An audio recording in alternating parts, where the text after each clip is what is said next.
Morning Telangana నేను సంగప్ప పత్రికల్లో ప్రధానంగా వచ్చిన వార్తలు ఏమున్నాయంటే నిన్న సీఎం కేసీఆర్ ఢిల్లీలో రక్షణ శాఖ మంత్రి తర్వాత హోంమంత్రిని కలిశారు.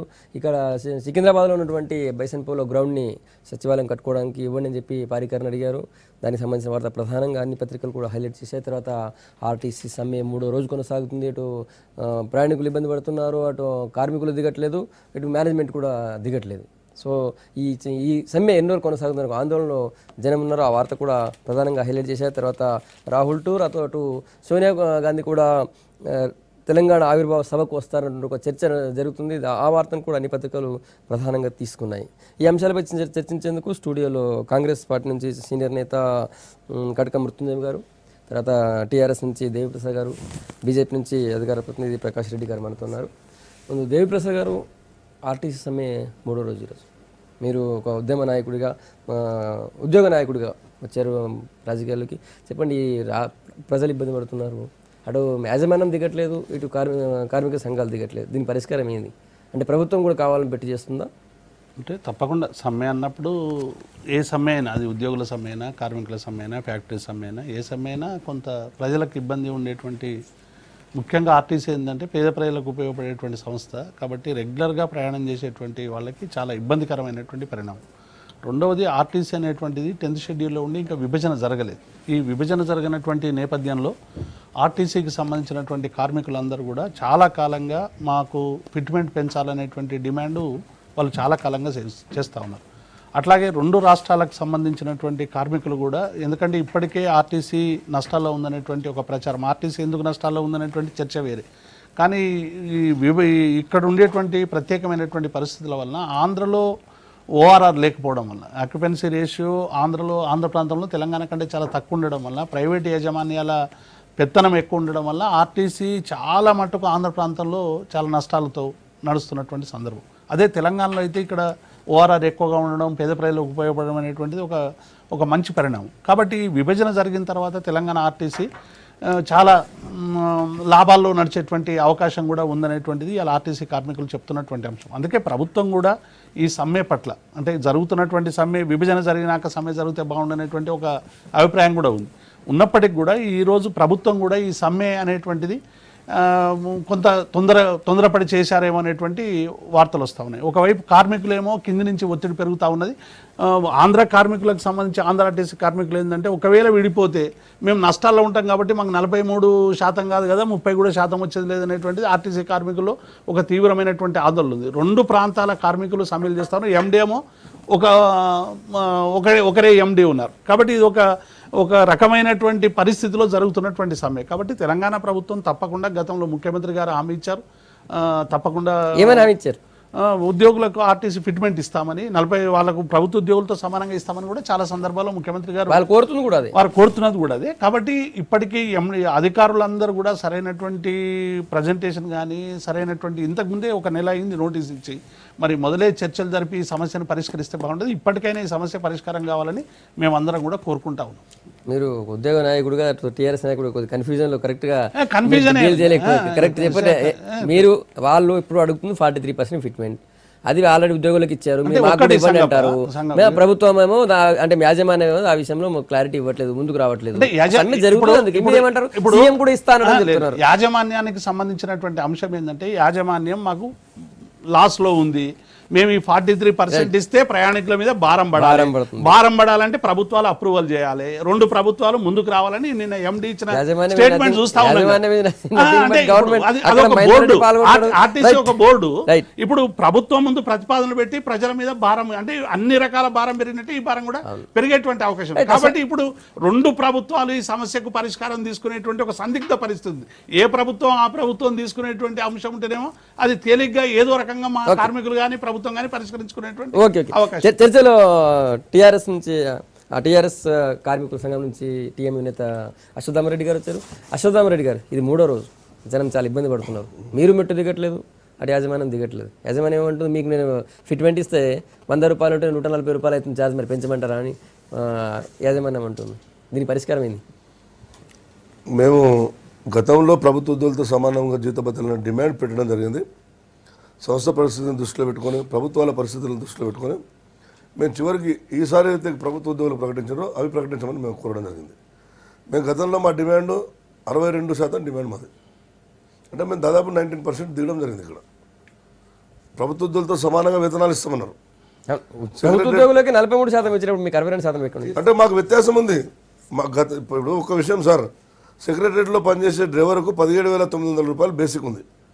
రేపు ఈ 43 ఫిట్మెంట్ కలిపినా కూడా మాకు 13,700 రూపాయలు బేసిక్ అవుతుంది. వాళ్ళకి సమానం కావాలంటే మీకు 62% కావాల్సింది. అయితే మేము ఈరోజు వాస్తవం కూడా మేము మెట్టు దిగడే సమస్య లేదు. ఎండి గారు అన్ని ఒక బోగస్ లెక్కలు చెప్తున్నాడు. మేము కేవలం ప్రధాన సూత్రధారి ఎండి గారు.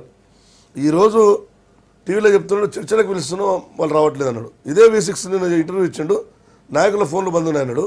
నేను ఇమ్మీడియట్లీ V6 ఆఫీస్కి వచ్చిన. ఎండి గారు వస్తే ఆయన ఇక్కడ ఇవ్వలేదు ఇంటర్వ్యూ.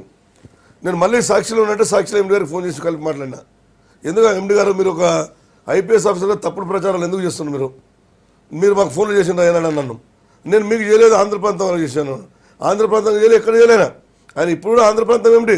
ఆయన IPS డిగ్రీతో పాటు అబద్ధాల్లో కూడా PhD చేసిన వ్యక్తి అయినా మేము ఎన్నడూ ఫిట్మెంట్ అడగలేదని ఒక మాట అన్నాడు. నేను స్వయం అడిగినా, సార్ నిజంగా చెప్పండి మీ పరిస్థితి ఏముంది, మీరు ఏమి ఇవ్వగలరు? ప్రభుత్వం దగ్గరికి వెళ్దాం, అందరం కలిసి ప్రభుత్వాన్ని మనం బతిమలాడుకుందాం, ఏ విధంగా సంస్థ డెవలప్ చేసుకుందాం అన్నది మా దగ్గర ప్రణాళిక ఉంది. అంటే సార్ ఏమన్నాడు, ఏప్రిల్ 30 వరకు నాకు అవకాశం ఇవ్వండి, మీరు ముందే వెళ్తే నా పరువు పోతుంది. ఇదే మాటలు. చర్చలో రవాణా శాఖ మంత్రి మహేందర్ రెడ్డి కూడా పాల్గొన్నారు కదా.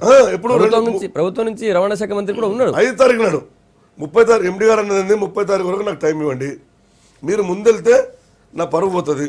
నాకు సీఎం కేసీఆర్ కూడా వెరీ క్లోజ్, నేను మెదక్లో పనిచేసిన, నాకు చంద్రబాబు గారు కూడా వెరీ క్లోజ్. అశ్వత్థామరెడ్డి గారు ఈ సమస్య సాంబశివరావు అశ్వత్థామరెడ్డి మధ్యలో ఉందా? నేను ఒక విషయం చెప్తున్నాం. ఈ సమస్య మీ ఇద్దరి మధ్యలో ఉందా? అశ్వత్థామరెడ్డికి తర్వాత సాంబశివరావుకి మధ్యలో ఉందా? కార్మికులకు ప్రభుత్వానికి మధ్యలో ఉందా? కార్మికులకు యాజమాన్యం మధ్యలో ఉందా? ఇప్పటిదాకా యాజమాన్యం మాకుండే. ఇప్పుడైతే సమ్మె స్టార్ట్ అయిందో ప్రభుత్వం చేతులకు బంతిపోయింది. ఇప్పుడు ప్రభుత్వమే పరిష్కరించాలి సమ్మె. అయితే ఒక్క విషయం నేను ఒక్కటి రిక్వెస్ట్ చేస్తున్నాను ఎండి గారిని, నువ్వు మా ప్రాంతానికి సంబంధించిన ఎండివి కావు. ఇలా మా మీద దాడులు జరుగుతున్నాయి. రాత్రి ఖమ్మం జిల్లా బూర్గంపల్లిలో మమ్మల్ని ASP కేరళ అధికారి, IPS అధికారి మా వాళ్ళని ఒక ఫిజికల్ అయిన దారుణంగా చిత్రించారు. నిన్న అల్వాల్లో దాడి జరిగింది, హైదరాబాద్ సిటీలో కంటోన్మెంట్లో దాడి జరిగింది, మహబూబ్నగర్లో రోజు 5 మంది మీద కేసులు బుక్ చేస్తారు. మహబూబ్నగర్లో ఒక పిచ్చి ఎగ్జిక్యూటివ్ డైరెక్టర్ అక్కడ అధికారిగా నియమించారు. ఎగ్జిక్యూటివ్ డైరెక్టర్ను ఆయన విచ్చలుడే కేసులు బుక్ చేస్తున్నాడు. ఇది ఎండికి సంబంధం ఏముంది? ఎండికి ఎట్లా బాధ్యత వహిస్తాడు? ఎండి ఎన్నో సందర్భంలో చెప్పిండు, నాకు తెలంగాణ సంబంధం లేదండి, నేను నా APSRTCని చూసుకోలే, మీతో ఉట్టి ఉన్న నామమాత్రం ఉన్న ఏదో మీరు నాకు నమస్తే పెడుతున్నారు, గౌరవిస్తున్నాడు. ఇలా లేనిపోని వాళ్ళు మమ్మల్ని ఫిట్మెంట్ అడలే, చర్చలకు సిద్ధం. ఎప్పుడు పిలుస్తావు? పిలువు, నువ్వు 11 గంటలకు రమ్మంటావు, 10 రమ్మ, మేము రెడీగా ఉన్నాం. మా ఫోన్లు ఎప్పుడు ఎల్ల కుళ్ళు ఉంటాయి, నీ ఫోన్ దొరకదు. ఇప్పుడు మేము ఫోన్ చేస్తే నీ ఫోన్ దొరకదు. చేయండి, ఎండి ఫోన్ దొరుకుతుందో ఎత్తనే చూడండి. ఇట్లా అబద్ధ ప్రచారాలు ఎండి గారు పనిచేయాలి. కార్మికులు తప్పుడు ప్రచారం పోయి రేపు ఒక అపోహలు గురై రేపు బజ్మాన్ ముట్టడి కార్యక్రమం కూడా అవుతుంది. బజ్మాన్ ముట్టడి కార్యక్రమం అయినప్పుడు మా స్లోగన్ మారుతుంది. అసలు ఆంధ్రలో ఒక్కరు కూడా బజ్మాన్ ఉండదు అనేది మా స్లోగన్ కొత్తది. కుల్లా చెప్తున్నాం, మీరు దయచేసి జాగ్రత్తగా ఒక బాధ్యత గల అధికారిగా ఇంకా 2 నెలలు ఉంటారా 3 నెలలు ఉంటారా బజ్మాన్లో ఏ బ్లాక్ మీకు ఇచ్చాం, B బ్లాక్ మాకుంది. బాధ్యతగా మేము ఎక్కడ కలిసినా రేపు సమయపరంగా ఎక్కడ కలిసినా మేము నమస్కారం చెప్పాలి, మీరు మమ్మల్ని రిసీవ్ చేసుకోవాలి.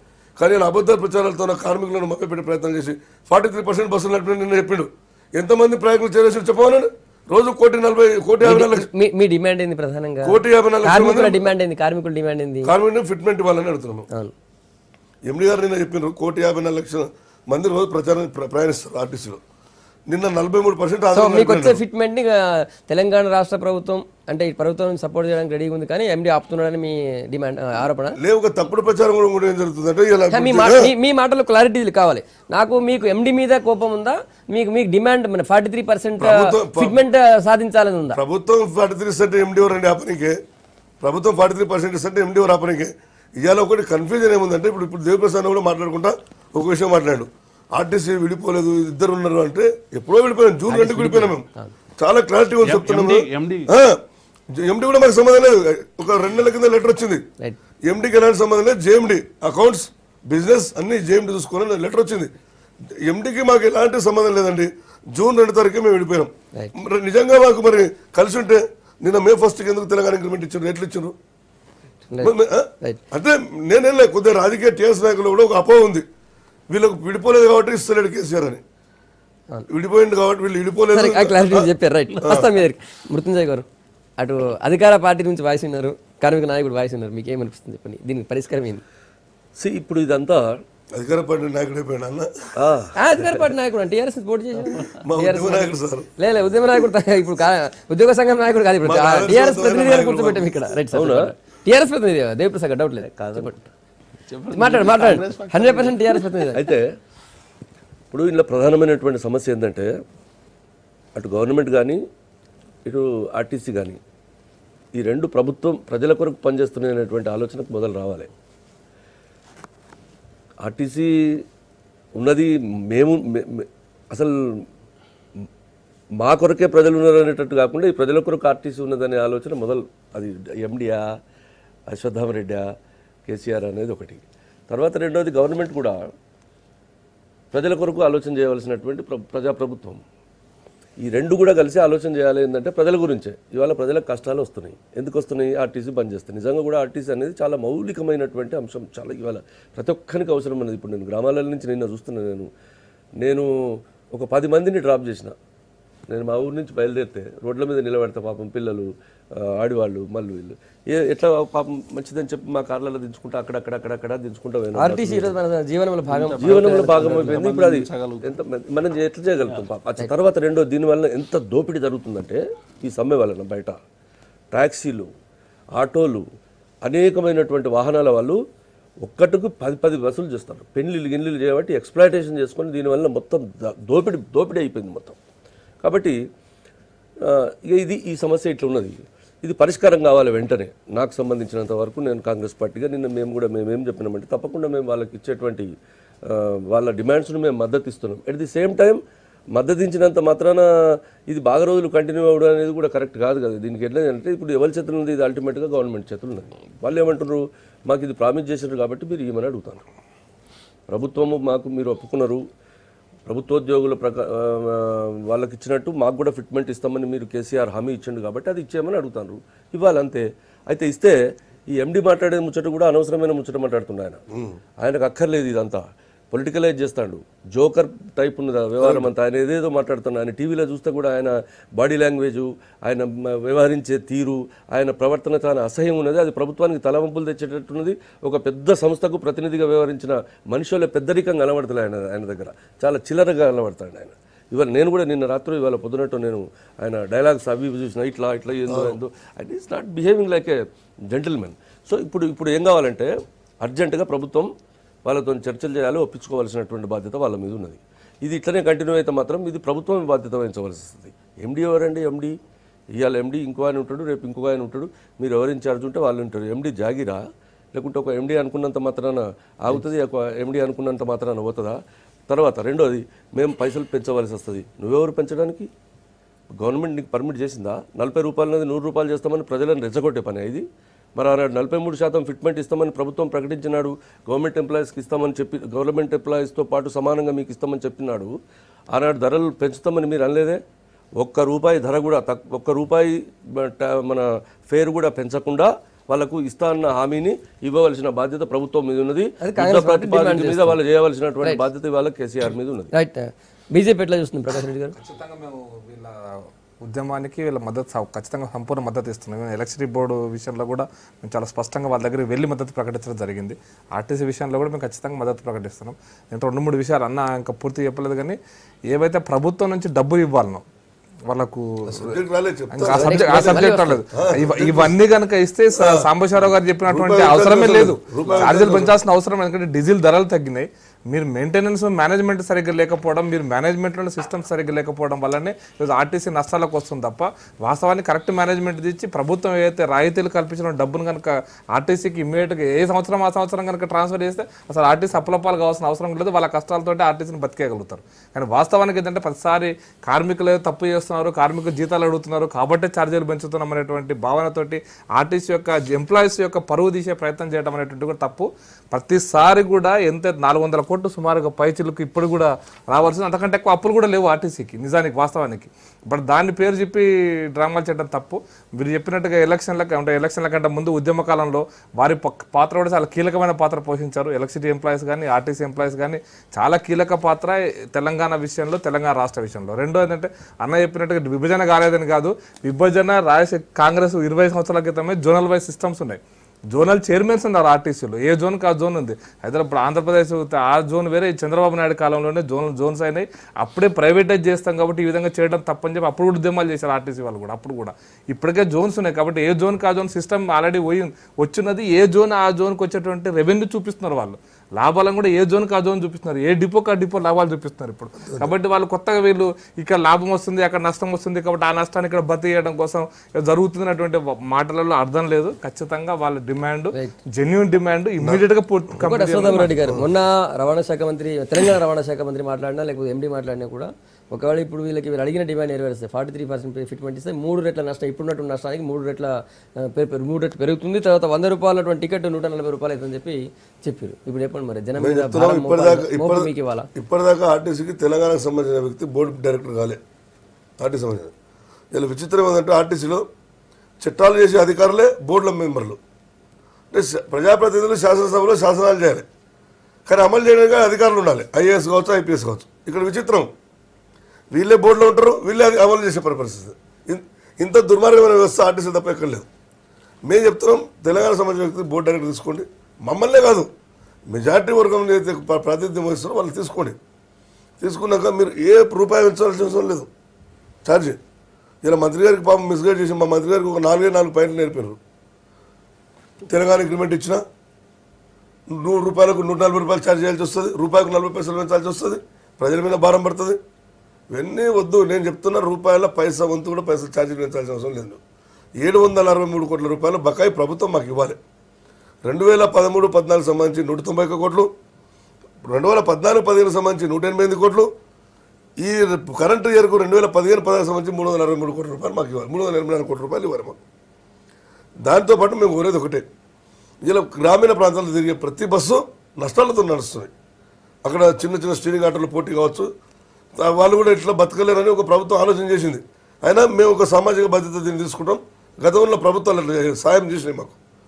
ఆర్డినరీ లాస్, సిటీ బస్సులు లాస్, బస్ పాసులు ఇస్తాం. మేము కోరుతున్నది అంటే ఎంబీ ట్యాక్స్ ఈ 2 బస్సులకు మాఫీ చేయండి.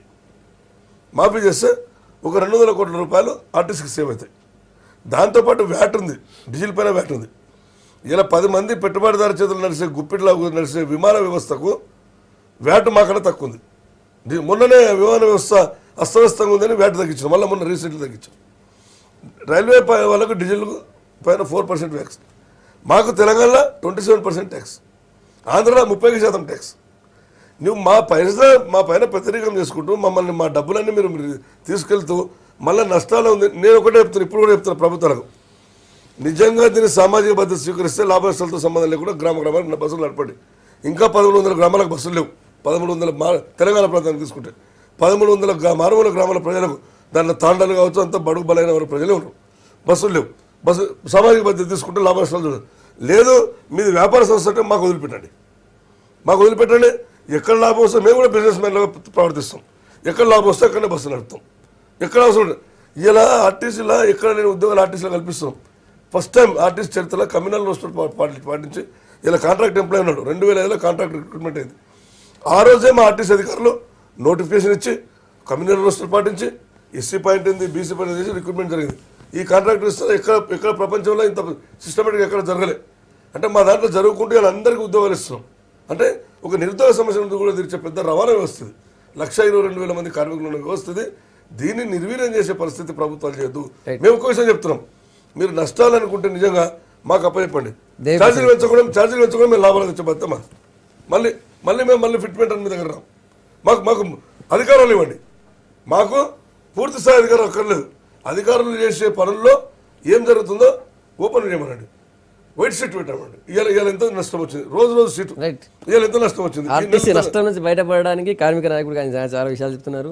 ఇవన్నీ కూడా చర్చలకు వస్తుంటాయి. ఆల్రెడీ మొన్న ప్రభుత్వం ఏం చేయబోతుంది? ఇంతకుముందే అశ్వత్థామరెడ్డి గారు చెప్పినట్టు ఇవన్నీ కూడా ఇవి కొత్తగా ఒక రోజులో అయినటువంటి సమస్యలు కాదు. ఆర్టీసీకి సంబంధించినటువంటి సమస్య చాలా కాలంగా ఇది ఒకప్పుడైతే దీన్ని ప్రభుత్వం ఇనిషియేషన్ తీసుకుంటే సమస్య పరిష్కారం దొరికే అవకాశం ఉంది. ఒకప్పుడు ప్రభుత్వమే ఆర్టీసీని ప్రైవేట్ చేస్తామనేటువంటి మాటలు మాట్లాడితే పెద్ద ఎత్తున కార్మికుల నుంచి తిరుగుబాటు పాటు వచ్చి ఆర్టీసీని రక్షించుకున్నటువంటి నేపథ్యం ఉంది. కాబట్టి ఇప్పుడు ఎండీ అనుసరిస్తున్నటువంటి తీరు కానీ సమ్మె ప్రారంభమే ఒకరోజు కాలేదు, ఆయన అట్లా బెదిరించడం అటువంటిది కూడా అది కరెక్ట్ కాదు. ఎవరైనా ఇవాళ మొత్తం సమాజం కూడా ఆయన ఇప్పుడు అశ్వత్థామరెడ్డి ఏమో మాకు ఎండే కాదు అంటుండే, ఆయన దగ్గర చర్చలు జరిగినాయి, ఆయన దగ్గర అందరు కూర్చొని మాట్లాడినటువంటి ఉదంతం ఉంది. ఇప్పుడు ఆ ఎండీ ఉన్నా లేకున్నా ఆయన అయితే ఒక బాధ్యత తీసుకొని మాట్లాడుతూ ఉన్నాడు. కాబట్టి ఇప్పుడు తప్పకుండా ఎండీకి సంబంధించినటువంటి వ్యవహారం మీద తప్పకుండా ప్రభుత్వం ఆలోచిస్తుంది. ఆయన ఇప్పుడు ఉమ్మడి సంస్థకి ఉన్నాడు కాబట్టి రేపు తప్పకుండా మా తెలంగాణకు సంబంధించినటువంటి ఎవరో వాళ్ళు వస్తారు.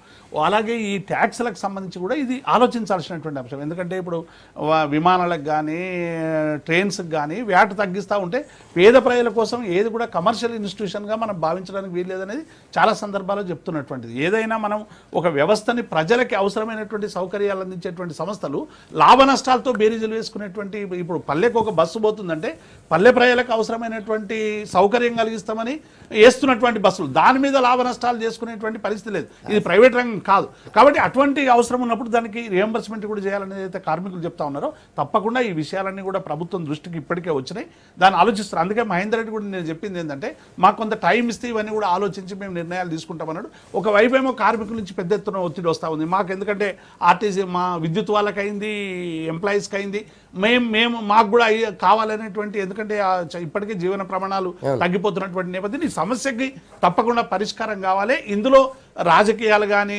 ఆంధ్ర తెలంగాణని కాకుండా మొత్తం ఇలా ఉద్యోగులందరూ కూడా సమ్మెకు పోయినటువంటి పరిస్థితి చూస్తూ ఉన్నాం. కాబట్టి వీలైనంత తొందరలో ప్రభుత్వం ఇప్పటికే మరి ఎండీ ఏమో మేము చర్చలకు పిలిచామంటున్నాడు, అశ్వత్థామరెడ్డి ఏమో మన మీ వేదిక ద్వారానే చర్చలకు మేము రెడీగా ఉన్నామంటున్నాడు. మళ్ళీ ఎందుకు ఇటువంటి పరిస్థితి అవలంబిస్తున్నదో తప్పకుండా ప్రభుత్వం జోక్యం చేసుకొని చర్చలు జరిపి సమస్యకు పరిష్కారం చేయాలని మేము కూడా భావిస్తాం. ఇంకొకటి సార్, ఒక చిన్న విషయం, ఎండీ గారికి ఒక బాధ ఉంది. ఏంటంటే మీరు చూడండి, ఆర్టీసీలో ఉన్న టూర్స్ ఎవరికి ఉండవు, ఎండీకి ఐపీఎస్ కావచ్చు, ఐఏఎస్ కావచ్చు. మీరు అందరూ లాస్ట్కి ఒక్కసారి ఆర్టీసీకి చేయాలి ఎండీ కోరిక ఉంటుంది. ఎందుకంటే ఇక్కడ సంవత్సరాల ఒక 10 దేశాలు తిరిగే అవకాశం ఉంటుంది ఇక్కడ ఆర్టీసీలో, అధ్యయనం పేరుతో కావచ్చు, స్టడీ టూర్ కావచ్చు. ఆయనకు పాపం ఫస్ట్ వీక్లో టూర్ ఉండే, ఫస్ట్ వీక్లో ఒక యూరోప్ కంట్రీస్ పోయే టూర్ ఉండే ఆయనకు. మేము సమ్మె చేసి రవాణా వ్యవస్థను చూసి బస్సులు మారుస్తారు, ఏం మారలేరు, ఏమి మారరు. ఇలా వేరే దేశాలలో వచ్చి మనతో నడుచుకొని పోయారు, వేరే ఎంతకు పక్క రాష్ట్రాలు వచ్చి మనతో నడుచుకొని పోయారు. బెంగళూరు ఫస్ట్ మనం ఆదర్శంగా తీసుకున్నది, బెంగళూరు నెంబర్ 1 అయింది. ఇలా ఎండీ గారికి ఒకటే కోపం, నేను ఫస్ట్ వీక్లో నాది టూర్ ఉండే, ఒక 5 దేశాల టూర్ ఉండే పాపం ఆయనది. ఆ టూరు నన్ను వీళ్ళు చెడగొట్టి మళ్ళీ నాకు అవకాశం వస్తుంది, విడిపోయినాడు, ఆంధ్రగా పోలేడు. ఎందుకంటే ఉమ్మడి సంస్థ ఉన్నప్పుడు ఈ యొక్క కంపెనీలన్నీ హైదరాబాద్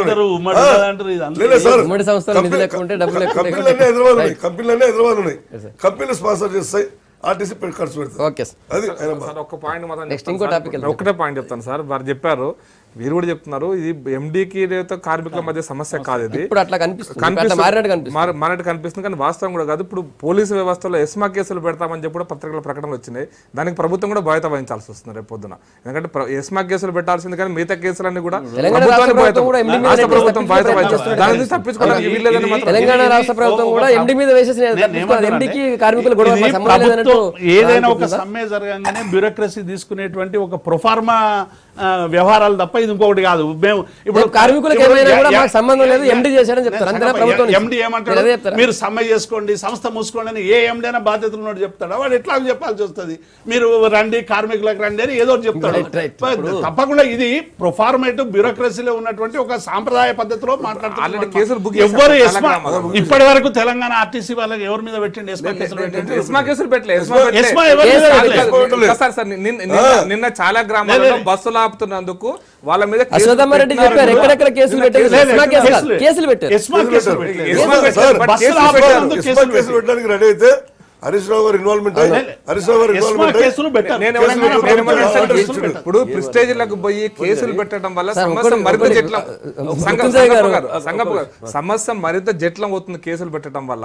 కాబట్టి కేసులు పెట్టకుండా వాళ్ళు చర్చలు కొనసాగిస్తే బాగుంటుంది. జటిలం అయితే ఇంకా ఈ కేసులు ఎత్తేయాలని మళ్ళీ ఇంకో చేసుకున్నాడు, కాలిపోయింది. ఇప్పుడు కాలి బయలుసరి డిపోలో, మెదక్ డిపోలో, కొల్లాపూర్లో, వనపర్తి జరిగింది, కొల్లాపూర్ జరిగింది, నల్గొండ జిల్లాలో జరిగింది. గారు ఒకటి అర్థమైతే లేదు, తెలంగాణ రాష్ట్ర ప్రభుత్వం మాకు అనుకూలంగానే ఉంది అని చెప్పి అశ్వత్థామరెడ్డి గారు చెప్తారు కార్మిక నాయకుడిగా. కార్మికులు ఏమో సమ్మెలో ఉన్నారు, జనమేమో ఇబ్బంది పడుతున్నారు. ఏంది ఇది? అనుకూలంగా ఉందన్న సమస్య మీ మాటల్లో కనిపించింది. మీరు ఇప్పుడు హరీష్ రావు ఇన్వాల్వ్ అయ్యారు, గవర్నమెంట్ ఫేవర్ గా ఉంది, గవర్నమెంట్ ఫేవర్ గా ఉంది. నేనేం చెప్పినా ఫస్ట్ వచ్చేముడే నిన్నటి దాకా మొన్నటి దాకా మేనేజ్మెంట్ ఉండే, మాకు మేనేజ్మెంట్ వర్సెస్ సమ్మె స్టార్ట్ అనగా ప్రభుత్వం కరెక్ట్ స్టాండ్ చెప్పమంటున్నా. కరెక్ట్ స్టాండ్ అదే వాట్ యు ఆర్ థింకింగ్. ఇప్పుడు మీ ఎండి ప్రభుత్వం నేను ఒకటే మాట అంటున్నా, ప్రభుత్వం పిలిచి 43% ఫిట్మెంట్ ఇస్తుంటే మధ్యలో ఎండి ఎవరు అంటున్నా అంటే బాధ్యత ఎవరి మీద? ఒక విషయం అశ్వత్థామ రెడ్డి గారు, అవును ప్రభుత్వం 43% ఫిట్మెంట్ ఇస్తుందా? ఒక నిమిషం. సమస్య ఇప్పుడు ప్రభుత్వం 43% ఇచ్చినందుకు రెడీ ఉన్నదా? ఇవ్వాలని చెప్పి అడుగుతున్నా లేకుంటే రెడీ ఉన్నదా? ప్రభుత్వం రెడీ ఉంటే సమ్మెలోకి ఎందుకు వెళ్తాం మేము? మరి అందుకొరకు ప్రభుత్వం మన ఫేవర్ లో లేదు కదా. ప్రభుత్వం రెడీ ఉంటే మేము సమ్మెలోకి ఎందుకు వెళ్తాం? మేము చెప్తాం మన ఫేవర్ లో లేదు కదా. దాకా యాజమాన్యం అనుకున్నాం, ఇప్పుడు ప్రభుత్వం చేతిలో ఉంది. 43% నేను ఒక మాట చెప్తా ప్లీజ్. ఇప్పుడు నేనేమంటున్నంటే ఇప్పుడు మీరు చెప్పిన చాలా విషయాలు చెప్పారు. ఇప్పుడు లాసెస్, వ్యాట్స్, ట్యాక్సెస్ ఇవన్నీ కూడా కొంత మౌలికమైనటువంటి ఇష్యూస్. అసలు దీని యొక్క మనుగడకు సంబంధించినటువంటి చర్చ ఇది బాగా. ఒక్క నిమిషం అశ్వత్థామ. రాజశేఖర రెడ్డి గారు ఉన్నప్పుడు చాలా తగ్గించి ట్యాక్స్ తగ్గించి మనుగడ ఆర్టీసీ మనుగడ చంద్రబాబు గారి దగ్గర మేము 24 రోజులు పోరాటం చేసిన కూడా ప్రధాన పాత్ర రోజు ప్రధాన 2 డిమాండ్లు: జీతభత్యాలు పెరగాలి, ట్యాక్సులు తగ్గాలి, ఆర్టీసీని పరిరక్షించాలి. ఇవాళ కూడా మా ఉద్యమం కూడా అది ఆర్టీసీని పరిరక్షించాలి, జీతభత్యాలు ఫిట్మెంట్ పెరగాలి. కాంగ్రెస్ గవర్నమెంట్ వచ్చినప్పుడు చంద్రబాబు గారు ఉంచిన ట్యాక్స్ దాంట్లో కూడా 50% రాజశేఖర రెడ్డి గారు చేశారు. 50% తీసేసాడు. 50% తీసినాక బొత్స సత్యనారాయణ గారు ట్రాన్స్పోర్ట్ మినిస్టర్ అయినాక 200 కోట్ల రూపాయలు గ్రాంట్ పెట్టేది ప్రతి సంవత్సరం బడ్జెట్లో బస్సుల కొనుగోలుకు. ఆర్టీసీ కార్మికులకు ఏదైతే డిఏ ఇంటీరియం ఐఆర్ సంబంధించి 382 కోట్ల రూపాయలు ఎఫెక్ట్ ఇస్తే సంవత్సరం కంటే ఆ 382 కోట్లు కూడా సంస్థ నష్టపరిచేది వాళ్ళే, ఇచ్చేది వాళ్ళే. ప్రైవేట్ డిపోలు పెట్టి ఇప్పుడు మొత్తం ప్రైవేట్ డిపోలు పెట్టి సంపన్నులు, అత్యంత సంపన్నులు తిరిగేటువంటి ఫ్లైట్ కి ఏమో వ్యాట్ ట్యాక్స్ తక్కువ, సామాన్యులు తిరిగేటువంటి బస్ కి ఏమో వ్యాట్ ట్యాక్స్ ఎక్కువ ఉంది. అన్ని ప్రభుత్వం, గత ప్రభుత్వాలు కూడా దీనికి కారణమే. గత ప్రభుత్వాలు జేసీ దివాకర్ రెడ్డి కావచ్చు, కొడాలి నాని కావచ్చు, కేసీఆర్ ట్రావెల్స్ కావచ్చు, వీళ్ళందరూ ఎంపీలు. ఇప్పుడు కేసీఆర్ ఎంపీ, జేసీ దివాకర్ రెడ్డి ఎంపీ, వాళ్ళ అన్ని ప్రైవేట్ బస్సులు ఉన్నాయి. ప్రైవేట్ బస్సులు వాళ్ళకు రోజు సమ్మె జరిగింది. గతంలో 60 రోజులు సమైక్యాంధ్ర ఉద్యమ సమ్మె జరిగింది. 60 రోజులు మాత్రం ఒక్కరోజు కూడా ప్రైవేట్ బస్సులు బంద్ కాలేదు. ఇంకో టాపిక్ నేను దీని మీద కొంత యాడ్ చేస్తా. నేను ఒక నిమిషం, ఈ సమస్య పరిష్కారానికి నేను చెప్తున్నా, అదే చెప్తున్నా. ఇది మొత్తం ముఖ్యమంత్రి కూర్చుండి మాట్లాడవలసిన అంశం. ఇదేదో హరీష్ రావు నలుగురిని ఇడిపించుడు బస్సుల ముందర కూర్చుంటే సమస్య కాదు కదా అది. తర్వాత అది ఇప్పుడు ఇలా గవర్నమెంట్ దీని మీద ఒక డిసిషన్ తీసుకోవాలి. తర్వాత ఏం డిసిషన్ తీసుకోవాలి? డిసిషన్ కూడా అవసరం లేదు, ప్రామిస్ను ఫుల్ఫిల్ చేయాలి. ఏదైతే ఒప్పుకున్నదో ఆ ఒప్పుకున్న దాన్ని అమలు చేసేటువంటి బాధ్యత ఇవాళ ప్రభుత్వం మీద ఉన్నది. ఇంకో మార్గం లేదు. ముఖ్యమంత్రి తన నోటితో చెప్పిండు, ఆయన తలకాయ దిగిపోయినా సరే కానీ నా మాట తప్ప అని అంటాడు ఆయన. కాబట్టి అర్జెంటుగా ప్రజలకు లాభం జరగాలంటే తలకాయ తెగిపోకుండా చూడకుండా అంటే ఒక నిమిషం ఇది చేయాలి.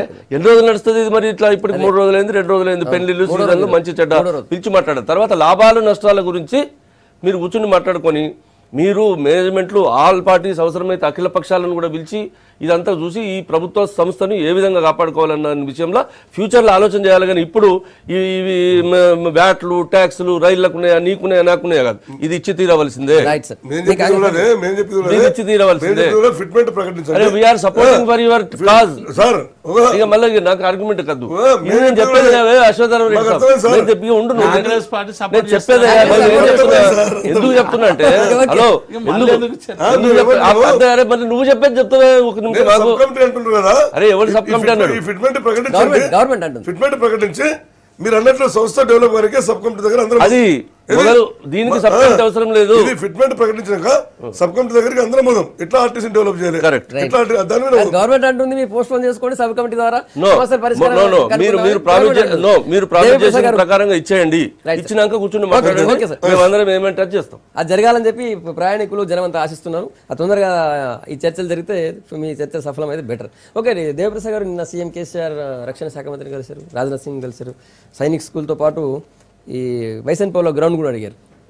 దాంతోపాటు చాలా డిమాండ్స్ పెట్టినట్టున్నారు. ఓవరాల్గా సీఎం టూర్ ఎట్లా ఉంది, తర్వాత ఈ సెక్రటరేట్ కోసం భూమి అడిగినట్టు అన్ని పత్రిక వార్త వచ్చింది. ఆల్రెడీ జితేందర్ రెడ్డి కూడా చెప్పారు స్పష్టంగా. అంటే ఒకటి ఏంటంటే ఇప్పుడు రాజీవ్ రహదారి రోడ్డు విస్తరణ పనులలో కంటోన్మెంట్ సంబంధించినటువంటి అక్కడ కొంత ల్యాండ్ అవసరం ఉన్నది కాబట్టి అది కంటోన్మెంట్ ఏరియాకి సంబంధించి దాని పర్మిషన్ ఇవన్నీ కూడా ఏంటంటే ఆ రోడ్డు పర్మిషన్, తర్వాత సైనిక స్కూళ్ళు మన దగ్గర లేవు తెలంగాణలో, ఇప్పుడు కోరుకొండలో ఉంది, మన దగ్గర ఏం లేవు.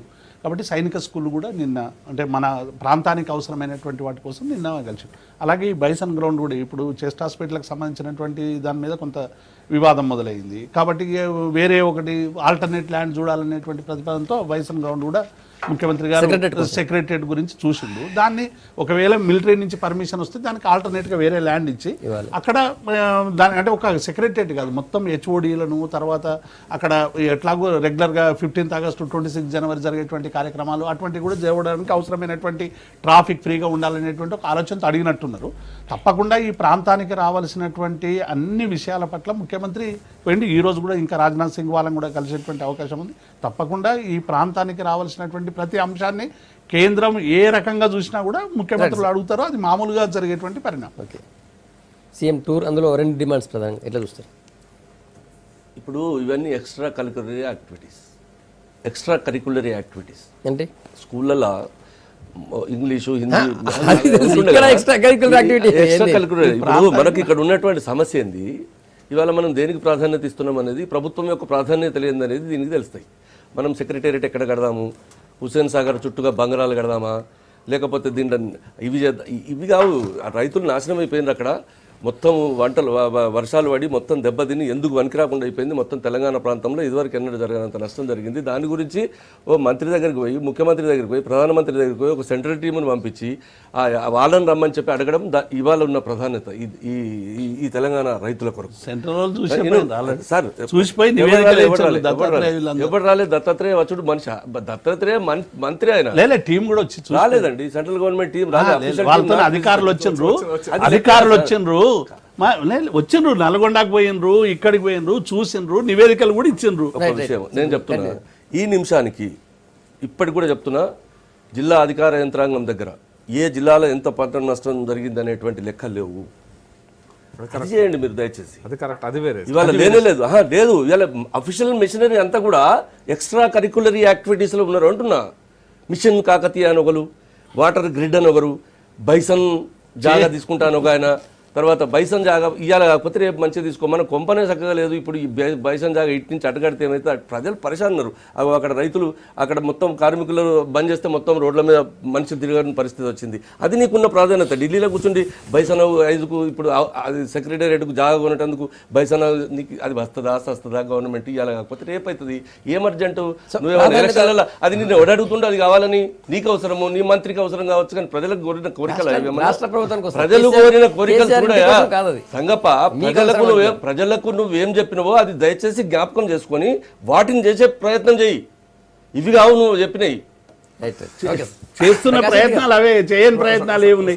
ఇప్పుడు ప్రాధాన్యత అంశాలు రైతులకు సంబంధించినటువంటి వాళ్ళ అనుకోకుండా ప్రకృతి వలన వచ్చినటువంటి ఒక సంఘటన, దానివల్ల వెంటనే తెల్లారి రివ్యూ జరిగింది సెక్రటరీ. తప్పకుండా ఇప్పుడు ప్రాధాన్యత అంశాలను చూసుకుంటూనే మిగతా అంశాల పట్ల కూడా పరిపాలన అనేటువంటిది ఒకటే రకంగా జరగదు. అన్ని రకాల ఇప్పుడు పరిపాలన జరిగింది, అన్ని పరిపాలన జరుగుతూనే ఉన్నాయి. ఓడిపోయినాము, ప్రజలు ఓడగొట్టిర్రు, మీరు చాలా గొప్ప ఉద్యమకారులని మీకు అవకాశం ఇచ్చారు, బాగా చేయిందని చెప్తున్నాం. హనీమూన్ పీరియడ్ అయిపోయింది 1 year, ఇంకా కూడా నేను అవి చేస్తానంటే ఎట్లా కలిసిన తర్వాత సంగప్ప ఒకటి I would have been happy.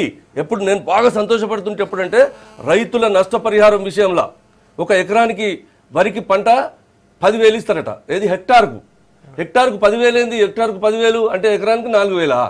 3 masala సంచులు రావు, ఒక కొత్త మిషన్ పైసలు రావు. మీరు దాని కొరకు సెంట్రల్ గవర్నమెంట్ను డిమాండ్ చేయడానికి పోయినా ఎక్కువ పరిహారం ఇవ్వడానికి, లేకపోతే ఎక్కువ నష్టపరిహారం. అచ్చా, మేము రాజశేఖర రెడ్డి గవర్నమెంట్ ఉన్నాడు, మేము 50 రూపాయలు మేము అన్నాడు మేము సబ్సిడీ ఇచ్చినాం రైతులకు కొనుక్కోవడానికి. మీకు జ్ఞాపకం ఉండాలి ప్రకాష్ రెడ్డి గారు. ఇవాళ నువ్వు ఒక 200 రూపాయలు సెంట్రల్ గవర్నమెంట్ ఒక 200 రూపాయలు అడుగు.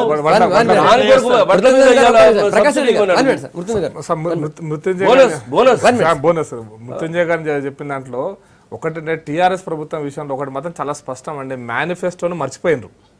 మేనిఫెస్టోలో ఎన్నికల కంటే ముందు ఏవేవైతే చెప్పినారో, ఎన్నికల కంటే ముందు ఉద్యమ కాలంలో ఏవైతే విషయాలు చెప్పినారో, ఈవెన్ ఉపన్యాసాలలో కూడా ముఖ్యమంత్రి గారు కానీ మంత్రివర్గ సభ్యులు కానీ అన్నీ మర్చిపోయి కొత్త కొత్త కార్యక్రమాల మాత్రం తెర మీద తీసుకొస్తున్నారు. వారు చెప్పినట్టుగా ప్రియారిటీస్ మారిపోయినాయి, ఉద్యమ కాలంలో చెప్పిన అన్నీ మారిపోయినాయి, మేనిఫెస్టోలో చెప్పిన కూడా మారిపోయినాయి. ఇది ఒక రాజకీయ పార్టీకి మంచి పద్ధతి కాదు. మీరు మేనిఫెస్టో ముందర పెట్టుకోండి, మేనిఫెస్టోలో మీరు ఇచ్చిన ప్రామిస్లు ఏవైతున్నాయి అవి ముందు ఫుల్ఫిల్ చేయండి. ఆ తర్వాత మీరు ఎక్స్ట్రా యాక్టివిటీస్ మీరు అంతకంటే బాగా అభివృద్ధి చేస్తామంటే అభ్యంతరం ఏం లేదు, ఇంకా బాగా చేయండి, సంతోషపడతారు. ఆ తెలుగు ప్రజలు కూడా సంతోషపడతారు, తెలంగాణ ప్రజలు సంతోషపడతారు. బట్ అందులో లేని విషయాలు మాత్రమే తెర మీద తీసుకొచ్చి అందులో చెప్పిన విషయాలు మర్చిపోయి వాటిని మొత్తం తుంగలో దొక్కడం అనేటువంటిది ఒక రాజకీయ పార్టీకి, ఈ రాజకీయ పార్టీ కాదు, ఏ రాజకీయ పార్టీ కూడా మంచి కాదు. మేము ఢిల్లీ అధికారంలో ఉన్నాం, మాకు కూడా మంచిది కాదు. మా మేనిఫెస్టో, నేషనల్ మేనిఫెస్టోను పూర్తిగా ఇంప్లిమెంట్ చేసిన తర్వాత కొత్త కార్యక్రమాలు తీసుకోవడం అనేది తప్పులేదు దాంట్లో. అది వారు చెప్పినట్టు రైతుల విషయంలో కూడా ఒక్క క్వశ్చన్ చెప్తాను. Natural calamities department collector hand ఓవర్లో పనిచేస్తుంది. ఇప్పటి వరకు కూడా మొత్తం తెలంగాణలో 14-15 సంవత్సరానికి 47% కంటే తక్కువ వర్షపాతం నమోదైందనే విషయాన్ని కేంద్ర ప్రభుత్వానికి చెప్పాల్సినటువంటి బాధ్యత రాష్ట్ర ప్రభుత్వానికి. అది త్రూ కలెక్టర్స్ రిపోర్ట్ పోవాలి. దానికి అగ్రికల్చర్ డిపార్ట్మెంట్ కూడా సంబంధం లేదు. అగ్రికల్చర్ డిపార్ట్మెంట్కి this is for your information అనేది వస్తుంది. ఏదైతే ప్రకృతి వైపరీత్యాల డిపార్ట్మెంట్ ఉందో అది కలెక్టర్ హ్యాండ్ ఓవర్ కింద పనిచేస్తుంది. Through collector state government of ఇండియాకు పోయినప్పుడే రైతులకు పూర్తి స్థాయిలో ఏదైతే కాంపెన్సేషన్ మన ప్రభుత్వం పెంచిందో అది వస్తుంది. అది రాకపోవడానికి కేంద్ర ప్రభుత్వం, రాష్ట్ర ప్రభుత్వం డిమాండ్ మంచి పాయింట్ చెప్పిండు ప్రకాష్ రెడ్డి. ప్రామిస్ చెప్తున్నా, మీరు ఒక మాట ఆయన చెప్పిందంటే ఏంటంటే ఇది ఇవ్వకపోవడానికి కారణం ఏంటంటే ఇప్పుడు ఒక నిమిషం, ఇప్పుడు మీకు తెలియదు ప్రకాష్, ఇప్పుడు వచ్చిన నేను చెప్తున్నా ప్రకాష్ రెడ్డి గారు, ఇప్పుడు కలెక్టరేట్ లో ఉండేటువంటి సంస్థ ఏదైతుందో, నీకు రెయిన్ ఫాల్ ఏదైతుందో, రెగ్యులర్ గా జరిగే statistics every copy national disaster పోతుంది. ఎందుకు పోదని మీరు ఎట్లా అంటారు? అది రెగ్యులర్ గా జరిగేటువంటి ప్రక్రియ. ఎందుకు ఇస్తారు? నాకు ఇస్తారు. నేను జిల్లా కాంగ్రెస్ పార్టీ ప్రెసిడెంట్. మీరు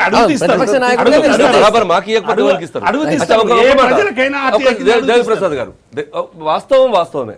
దీంట్లో ఏం జరుగుతుందంటే, నేను ఒక రైతుగా చెప్తున్నా, అనుభవం ఉన్నటువంటి వానికి చెప్తా ఉన్నా, ఇది ఇయ్యకమని అనధికారికంగా ఆదేశాలు ఇచ్చినట్టయితే డ్రాట్ డిక్లేర్ చేయవలసి వస్తుంది, లేకపోతే డిజాస్టర్ ఏరియాగా డిక్లేర్ చేయవలసి వస్తుంది, రాష్ట్ర ప్రభుత్వం నిధులు విడుదల చేయవలసి వస్తుంది.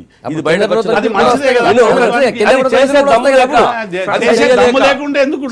చేయవలసి వస్తుంది. అందుకొరకు సెంట్రల్ గవర్నమెంట్ కొంత కంట్రిబ్యూషన్ ఇస్తుంది, స్టేట్ గవర్నమెంట్ దాన్ని కలపవలసి వస్తుంది. డబ్బులు దిక్కులేవు, పెట్టే తెలివిలేక దీన్ని ఆపరు ఇప్పుడు అని చెప్పి చెప్తా ఉన్నారు. డబ్బులు దిక్కులేవనదు రాష్ట్ర ప్రభుత్వం మొత్తం దేశంలోనే రాష్ట్రాల్లో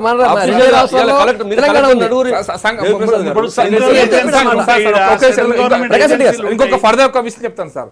ఎందుకు డిక్లేర్ చేయడానికి రెండో అంశం ఉన్నది సార్. రైతు రుణమాఫీ విషయంలో పూర్తి స్థాయిలో రుణమాఫీ జరగలేదు కాబట్టి డిజాస్టర్ మేనేజ్మెంట్ కింద డ్రాట్ డిక్లేర్ చేస్తే as per the RBI guide lines reschedule అయితే కాబట్టి రీషెడ్యూల్ లోను మాఫీ చేయడంలో టెక్నికల్ ప్రాబ్లమ్స్ ఉన్నాయి కాబట్టి రాష్ట్ర ప్రభుత్వం ఈ డ్రామాలు ఆడుతున్నది. ఆరోపణ కాదు, వాస్తవం. తప్పైతే కూడా దేనికి ముక్కున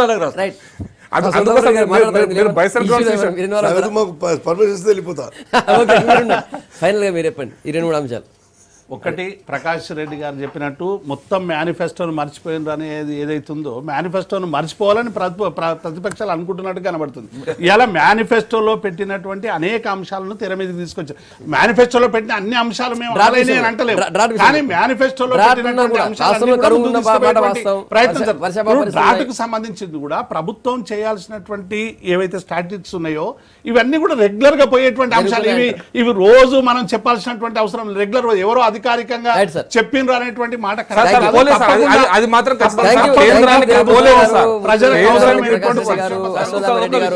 ప్లీజ్ కొంచెం ఒకటే 1 minute, ½ minute. ఇప్పటి కూడా నేను దేవిప్రసాద్ గారు టిఆర్ఎస్ ప్రతినిధి అని నేను అనుకుంటలేను. ప్రభుత్వ ప్రతినిధి అని అనుకోను, ప్రభుత్వ ప్రతినిధి కూడా కాదు.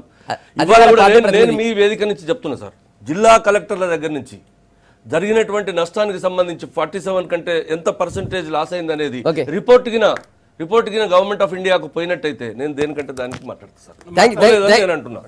పోలేదని నేను అంటున్నా. It's my allegation, it's failure on the part of the government. రోజు జరిగే ప్రాసెస్ లో భాగంగా జరిగిపోతుందని అందరికీ కూడా రేపు మార్నింగ్ మళ్ళీ ఇదే టైం కలుద్దాం. Stay tuned.